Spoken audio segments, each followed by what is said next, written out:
और यूक्रेन की जंग फिलहाल तो रुकने का नाम नहीं ले रही है। जिस तरह यूक्रेन पर रूस ने हमले बढ़ा दिए हैं, उससे यह साफ है कि पुतिन का दिमाग पूरी तरह घूम चुका है और वो अब यूक्रेन को नष्ट कर देना चाहते हैं। रूस के साथ व्यापार करने के अलावा इस युद्ध में रूस को बाहरी देशों से भी मदद मिल रही है। ये कई आरोप रूस पर लग चुके हैं। लेकिन अब इस भीषण होती हुई जंग में अमेरिका के बाद चीन और यहां तक कि पाकिस्तान की एंट्री होती हुई भी नजर आ रही है।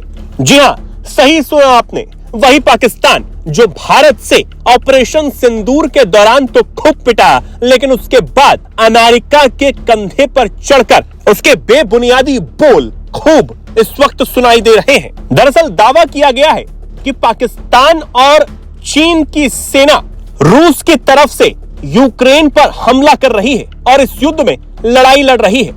यह दावा अपने आप में बड़ी बात इसलिए भी हो जाती है क्योंकि ये खुद यूक्रेन के राष्ट्रपति व्लादिमीर ज़ेलेंस्की ने किया है। उनका दावा है कि रूस की तरफ से लड़ने के लिए भाड़े के सैनिक चीन और पाकिस्तान से आ रहे हैं। ज़ेलेंस्की ये कह रहे हैं कि उनकी सेनाओं को युद्ध में सिर्फ रूसी सैनिकों से ही नहीं बल्कि भाड़े पर आए हुए विदेशी लड़ाकों से भी मुकाबला करना पड़ रहा है। अब जिन देशों का नाम उन्होंने रूस को सैनिक भेजने में लिया है उसमें चीन और पाकिस्तान तो है ही, इसके अलावा ताजिकिस्तान, उज्बेकिस्तान और अफ्रीका के कुछ हिस्से भी शामिल हैं। ज़ेलेंस्की ने अपने सोशल मीडिया प्लेटफॉर्म एक्स पर लिखा कि उन्होंने यूक्रेन की सेना की 17वीं मोटराइज्ड इन्फेंट्री बटालियन के जवानों से मुलाकात की। यहाँ पर उनकी बातचीत वोल्फचांस इलाके के हालातों पर हुई। साथ ही कहा कि वो युद्ध के मोर्चे पर तैनात कमांडरों से भी मिले। उन्होंने अपनी पोस्ट में लिखा, हमारे सैनिक रिपोर्ट कर रहे हैं कि चीन, ताजिकिस्तान, उज्बेकिस्तान, पाकिस्तान और अफ्रीकी देशों से भाड़े के सैनिक इस जंग में हिस्सा ले रहे हैं। हम इसका जवाब देंगे। अब जैसे ही ये दावा किया गया,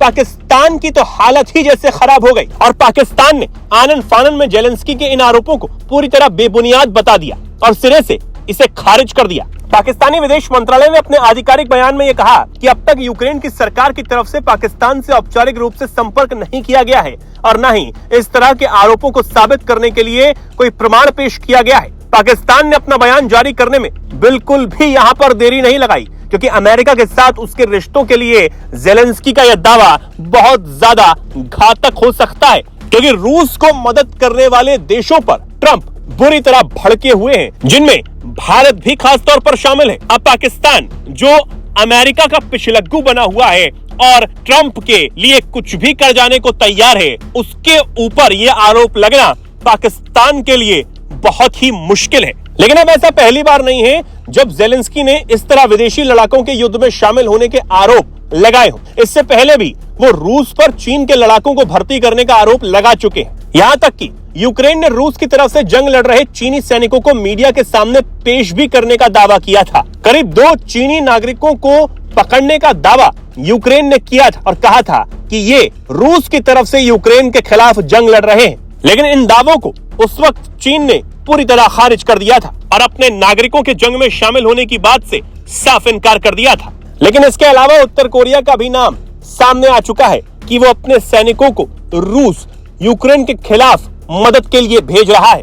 हालांकि पाकिस्तान का नाम इसमें पहली बार आ गया है, लेकिन पाकिस्तान के इस एक दावे से नींद उड़ गई है और उसके होश फाख्ता हो गए हैं। लेकिन दूसरी तरफ ट्रंप अब इस युद्ध को रुकवाने के लिए हर जद्दोजहद करते हुए नजर आ रहे हैं, लेकिन अड़ियल पुतिन अपनी शर्तों पर अड़े हुए हैं और वो यूक्रेन के अलावा अब किसी और से भी टकराने के मूड में फुल नजर आ रहे हैं। देखना होगा कि ये युद्ध अब कब खत्म होता है।